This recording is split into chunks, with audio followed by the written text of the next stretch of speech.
Inside, go upstairs and look around.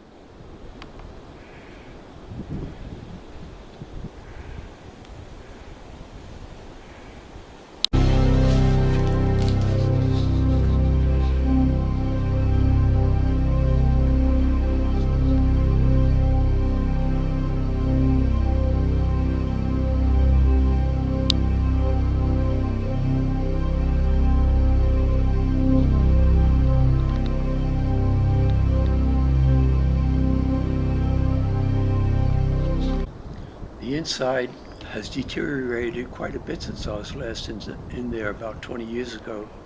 Here we are outside again. We'll take a quick look around before we call it a day for this inspection.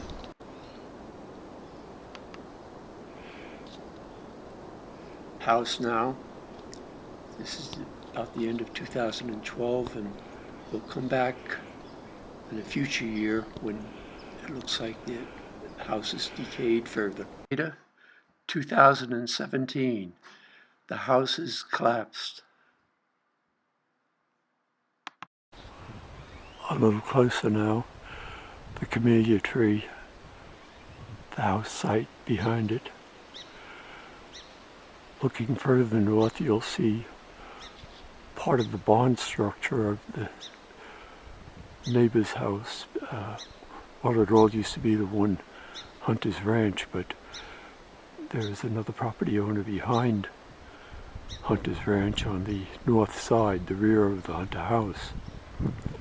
You'll see the barn back there of that neighbor. Here's a closer look at the debris of the house. Portions of the wall still standing, barely. Every cypress tree stands on the east side of the house. We'll go around to the back now and see where the water tower that used to be back there has finally collapsed in one of the heavier storms.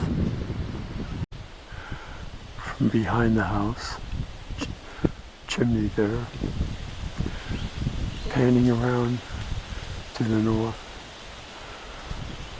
The water tower was just beyond here. We'll go walk over there, take a look at that site.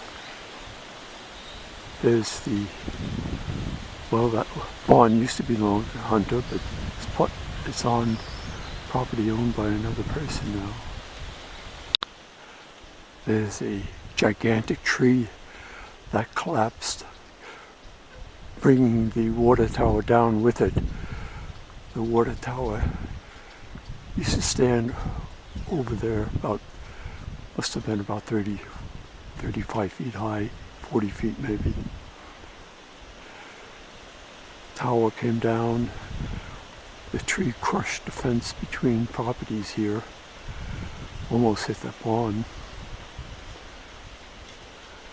The tower used to sit back here in this clearing amongst the cypress trees.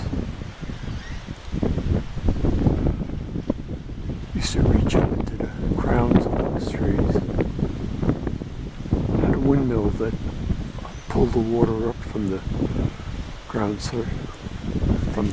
aquifer, piped it over to the ranch house. Here's a view of the house now from the east side.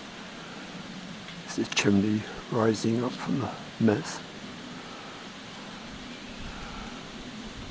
Still remnants here and there of the walls. I expect by the end of this year, perhaps it will be all crumbled into dust.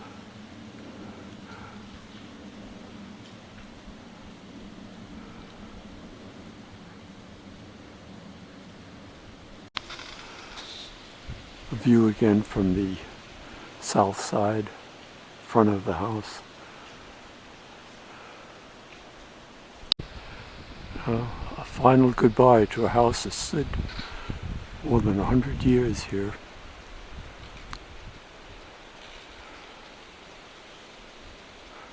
Wasn't built especially robust, but lasted a long time. Small rooms tucked away here in the cypress trees.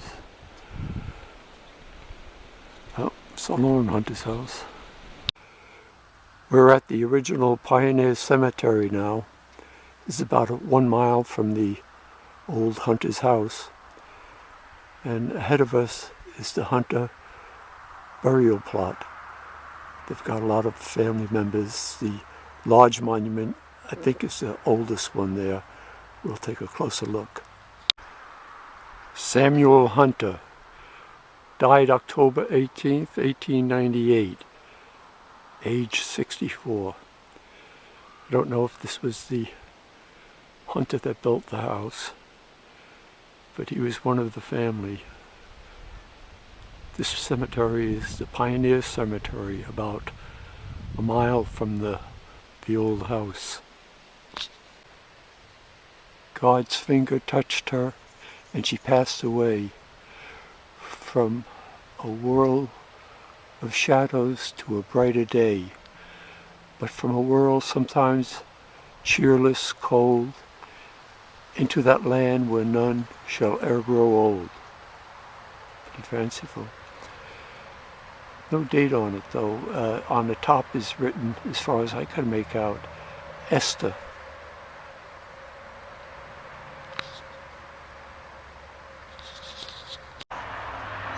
There's some other interesting places in the old cemetery. You can see how the ground is settled so unevenly that some of the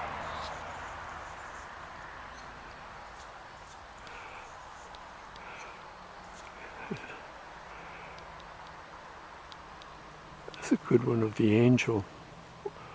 We'll go up a little closer. Very quiet, powerful scene. We'll go over a little closer, look at the date.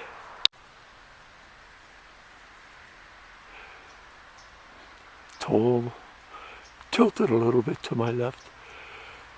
Well, it's not as old as the other one. He was born in 1862, but certainly died in 1911. Well, that ends the tour of the Hunter's house and their final resting place. So long, folks.